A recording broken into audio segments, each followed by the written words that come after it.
कहने लगे, बोले समय सब यदुवंशों में श्रेष्ठ सूरसेन जी के जो पुत्र वसुदेव जी हैं, उन वसुदेव जी के साथ अपनी पुत्री का विवाह करोगी तो बोले तुम्हारा भी नाम होगा और पुत्री का भी यश मिलेगा। राजा कंस के कहने से और महाराज देवक ने अपनी पुत्री देवकी की लग्न पत्रिका वसुदेव जी के यहाँ पे भेज दी। विवाह निश्चित हो गया कि फलानी समय पे और वसुदेव जी देवकी के पालन करने के लिए बारात लेके यहाँ पर आएंगे और देवकी के साथ वसुदेव जी का विवाह संपन्न होगा। उसी मुहूर्त पे और सुंदर बारात लेके वसुदेव जी आए देवक के यहाँ। देवक ने बड़ी विधि पूर्वक अपने मन से और बारात वालों का सम्मान किया, विधि पूर्वक विवाह के कार्य संपन्न करवाए। और जब विवाह के कार्य संपन्न हो गए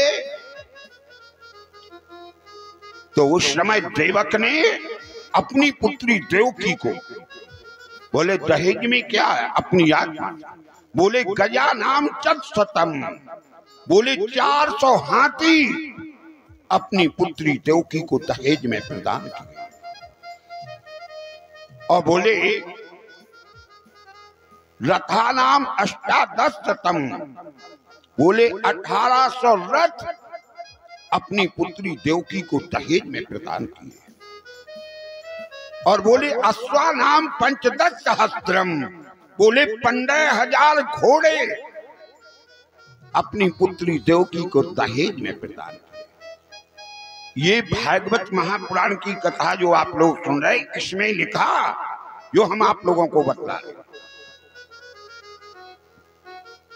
तो कहने लगे, बोले 15,000 घोड़े अपनी पुत्री देवकी को दहेज में प्रदान किए और 1800 रथ अपनी पुत्री दहेज में प्रदान किए।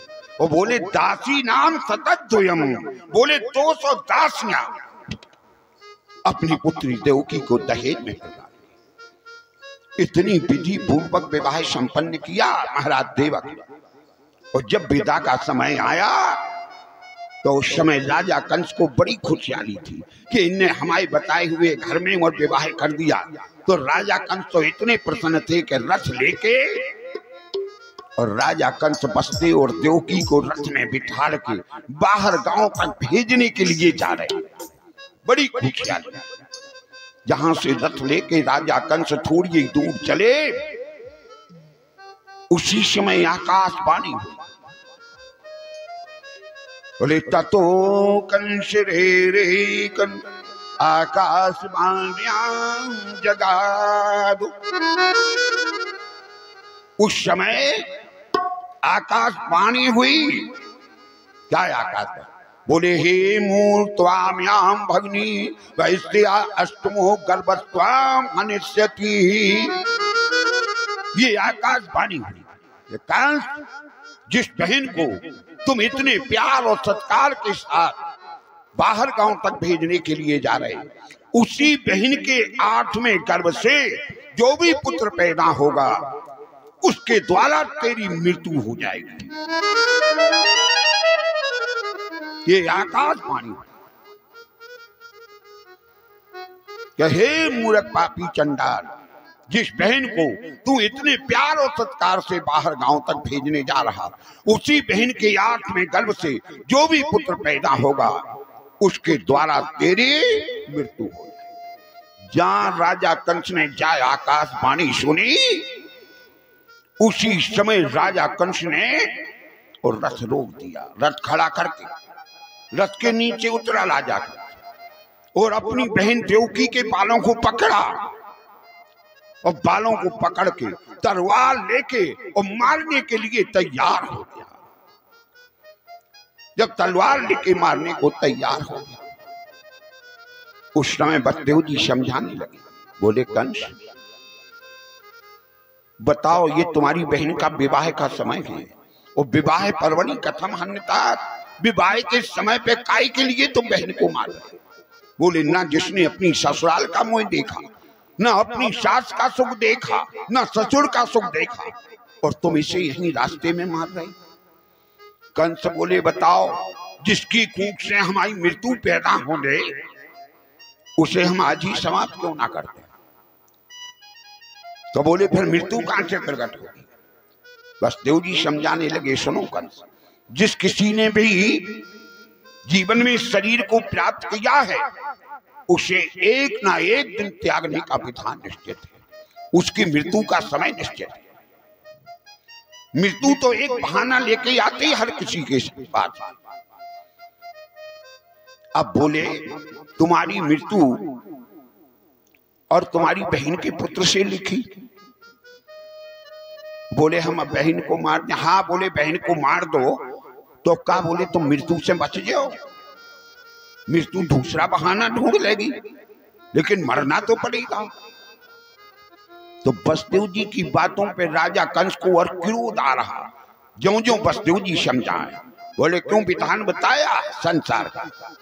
बोले परा पराण मूर्खाणाम, ध्यान देना। बोले मूर्ख को संसार में कोई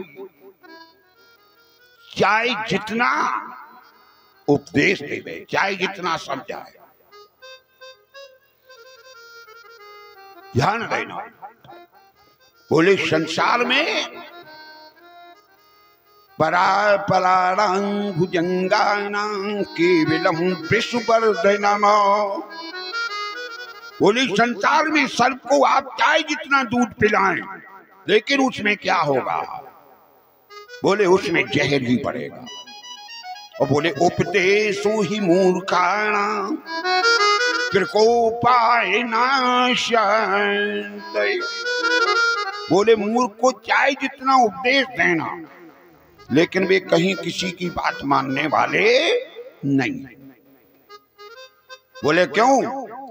बोले सच तो सुधर जा, सत्संगति से। बोले सठ सुधर सतो संगति पाई, सच सुधर जाते सत्संगति से, लेकिन मूर्ख, बोले जहां मूर्ख हो, बोले मूर्ख को हृदय न चे, जो गुरु मिले पिरल चो समा, बोले मूर्ख को चाहे ब्रह्म जी ऐसे गुरु क्यों ना मिल जाए, लेकिन वे मानवे वाली नहीं। इसलिए विधान बताया संसार में क्या? मूर्ख के समझाए से ज्ञान गाठ को जाए,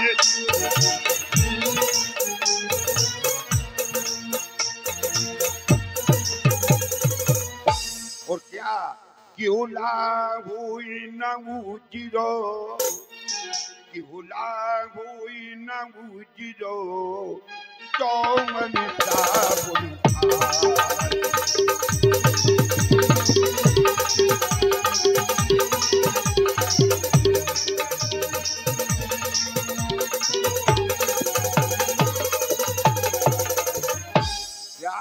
मूर्ख को चाहे जितना समझाना, लेकिन वे समझने वाले नहीं। तो राजा कंस एक भी बात नहीं मान रहे वसुदेव जी।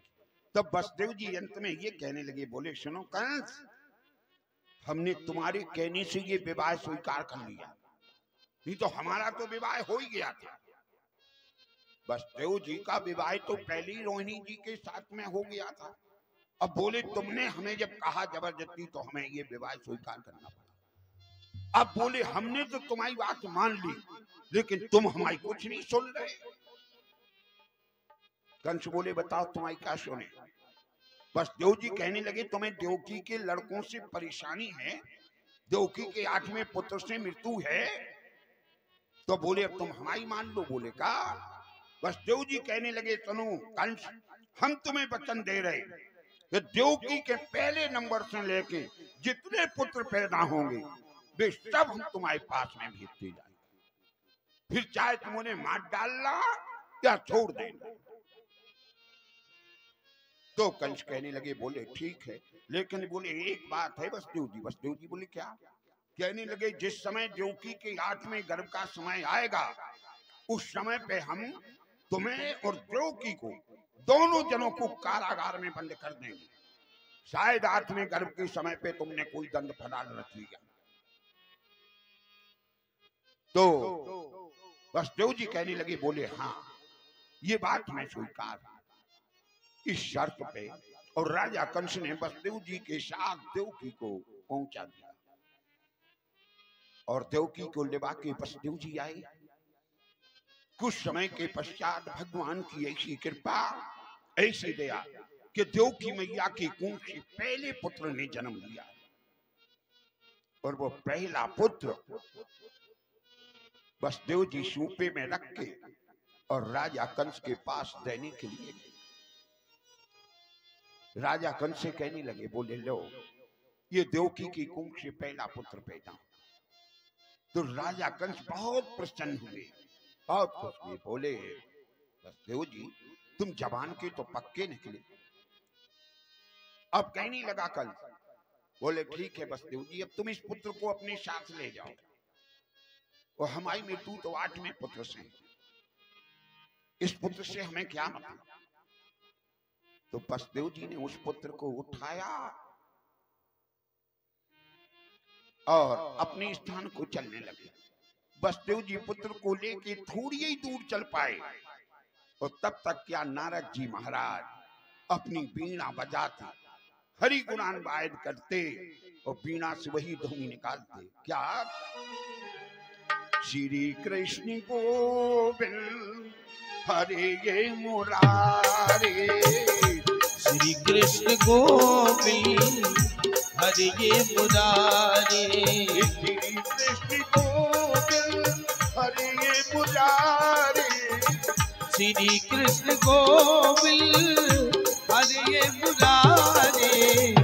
हे नाथ नारायण वासुदेवो, हे नाथ नारायण वासुदेवो, श्री विष्णु वसुवा त्रिलोमेक देवो, हे पितृ पशुआ मित विप्र देवो, गोविंद नामो धर्मा गोपेति, गोविंद नामो धर्मात् प्रेति, गोविंद नामो धर्मात् प्रेति। तो क्या वसुदेव जी उस पुत्र को लेके थोड़ी ही दूर महलों से बाहर निकले और नारद जी महाराज कंस के पास में पहुंचे। नारद जी ने जहां कंस को देखा और कंस ने नारद जी को आया देखा, तो कंस ने तुरंत नारद जी महाराज के लिए आसन डलवाई, स्वागत सत्कार किया। और कंस पूछने लगे, बोले बताओ महाराज, मृत्यु लोक के समाचार कैसे हैं? नारद जी बोले, सुनो कंस, मृत्यु लोक के समाचार तो सब ठीक हैं, लेकिन अब तुम्हारी मौत बिल्कुल नजदीक आ चुकी। कंस कहने लगा, बोले हमारी मौत? बोले हाँ। बोले हमने कहा अपराध करूं? अब बोले तुम्हें जो पता कि कहीं देवताओं ने ये कह दिया, देवताओं ने, कि देवकी को 8वां पुत्र तो पहले ही नंबर पे हो गया। तो बोले फिर बताओ, तुम मरो ही पहले से, क्या मरो? जो तुमने छोड़ दिया, अब जो तुम्हें पता हो, कहीं देवता लोग कहने के नहीं देवकी को 8वां पुत्र तो सबसे पहला होगा। ज्ञान नारद जी ने जा चर्चा सुनाई। कंस तुरंत अपने दूतों से कहने लगे, बोले जाओ वसुदेव जी को पकड़ के ले आओ। नारद जी तो इतनी कह के वहां से प्रस्थान। अभी राजा कंस के साथी गए दुष्ट अत्याचारी दुराचारी, वो वसुदेव जी को पकड़ के ले आए। कंस ने क्या किया? अपनी बहन देवकी के उस पहले पुत्र को और अपने हाथों से जान से मार दिया। वसुदेव जी लौट आए।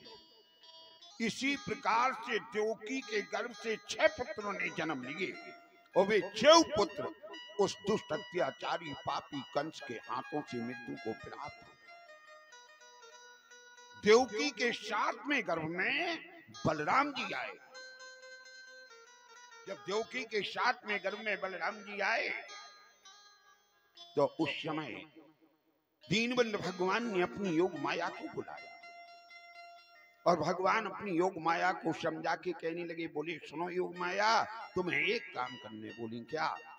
बोले देवकी का जो 7वां गर्भ है वो 7वां गर्भ निकाल के और रोहिणी जी के गर्भ में स्थित कर आओ और राजा कंस को ये सूचित कर देना कि देवकी का 7वां गर्भ नष्ट हो गया। तो देवकी के 7वें गर्भ में जो बलराम जी थे वे योग माया ने निकाल के और रोहिणी जी के गर्भ में स्थित कर दिए और राजा कंस को सूचना करती है, महाराज देवकी का 7वां गर्भ गिर गया। अब तो 8वें गर्भ का समय आ गया। 8वें गर्भ का समय आ गया तो 8वें गर्भ के समय पे राजा कंस ने उन वसुदेव और देवकी को हाथों में हथकड़ी और पांव में बेड़ियां डाल करके कारागार में बंद कर दिया। जेल के फाटक को तारी बंद कर दिए, द्वारे पर पहरेदारों को खड़ा कर दिया कि देवकी के इस 8वें गर्भ से जब भी पुत्र हो गए उसी समय तुम हमारे को सूचना करना। इतना कड़ा पहरा लगा दिया और उस समय पे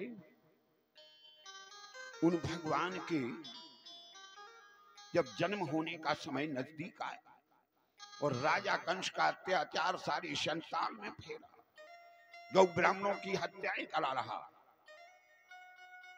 तो देवकी मैया की उस 8वें गर्भ की स्तुति करने के लिए सब संत लोग गए और सब देवता लोग गए और देवता लोग जाके देवकी मैया के गर्भ की स्तुति कर रहे, बारंबार भगवान को पुकार रहे, हे प्रभु आप संसार का दुख मिटाने के लिए, संसार का उद्धार करने के लिए जल्दी जन्म ले लो। क्या कह रहे सब भक्त लोग? बोले प्रभु भगवान कृष्ण आकर मुरली मधुर बजाकर इस देश को जगाकर उपदेश फिर सुनाओ। भगवान कृष्ण आकर मुरली मधुर बजाकर देश को जगाकर उपदेश फिर सुनाओ। भगवान कृष्ण आकर मुरली मधुर बजाकर इस देश को जगाकर उपदेश फिर सुनाओ। भगवान कृष्ण आकर मुरली मधुर बजाकर इस देश को जगाकर उपदेश फिर सुनाओ।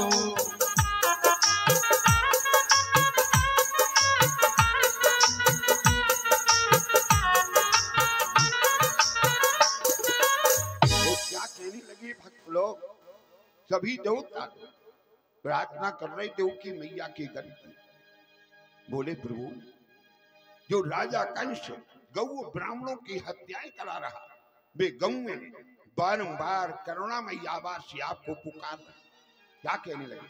गौएं बोला रही है, गौएं बोला रही है, नित नैनु नीर भर भर गोपाल बेग आकर उनकी विदा मिटा दो।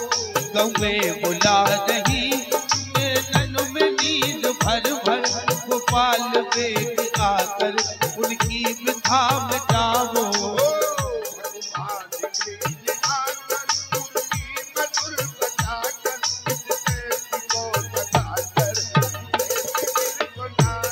भगवान कृष्ण आकर मुरली मधुर बजाकर इस देश को जगाकर उपदेश फिर सुनाओ।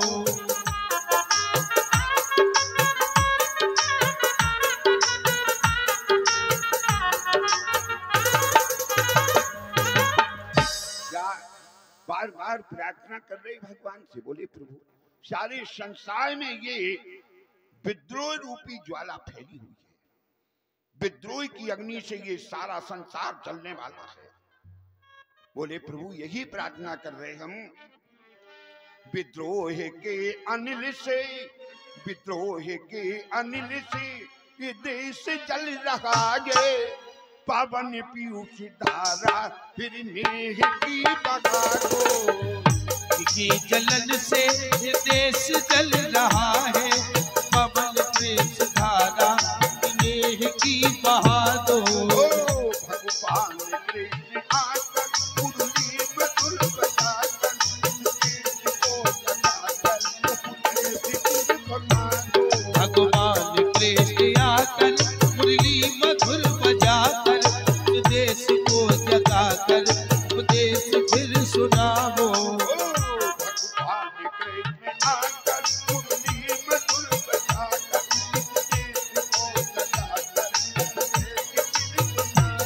भगवान कृष्ण आकर मुरली मधुर बजाकर देश को जगाकर उपदेश फिर सुनाओ। इस प्रकार से प्रार्थना की।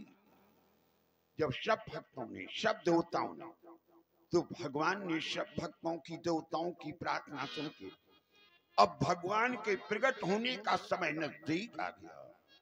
भगवान के जन्म होने का समय नजदीक आया। जब भगवान के जन्म होने का समय नजदीक आया तो उस समय पे बोले रोहिणी नक्षत्र शामसी, तो रोहिणी नक्षत्र अपने नक्षत्रों पर स्थित हो गया जब भगवान के जन्म होने का समय आया। और बोले उस समय नद्या कमल शोभनो, नदियों में कमल खिल करके शोभायमान दिखाई देने लगे जब भगवान के जन्म होने का समय नजदीक आया। और बोले पक्षिया बन पंतय आसनो, पक्षी लोग अपनी अपनी वाणी से अनेक गीतों का गायन करने लगे। भगवान के जन्म होने का जब समय नजदीक आया उस समय विप्राणाम शांत्या अग्न्या, ब्राह्मण लोग उस समय शांति का पाठ करने लगे। भगवान के जन्म होने का जब समय आया तो महाराज श्री वेद व्यास जी लिख रहे और सुखदेव जी महाराज सुना रहे। बोले ऐसे समय पे भाद्रपद मास से, बोले भादों के महीने में, और कृष्ण पक्ष, बोले कृष्ण पक्ष में, अष्टम्याम तिथौ, बोले अष्टमी तिथि को, और मध्य रात्रि समय माने अर्धरात्रि के समय पर, अर्धरात्रि के समय, और प्राच्याम दिशि माने पूर्व दिशा से,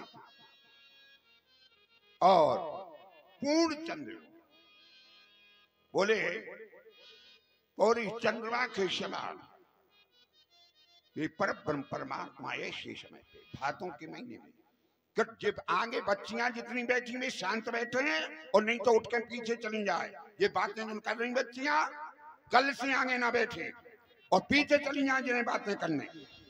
तुम्हें खुद नहीं जन्म होने का समय नजदीक आया तो नदियों में कमल खिल करके शोभायमान दिखाई दे रहे। पक्षी लोग अपने गीतों में कई प्रकार का गायन करने लगे। ब्राह्मण लोग शांति का पाठ करने लगे। ऐसे समय पे सुखदेव जी महाराज वर्णन कर रहे, बोले जिस समय मंदम मंदम जगर्चू, माने धीरे धीरे पानी बरस रहा और बिजली चमक रही, बादल गरज रहे।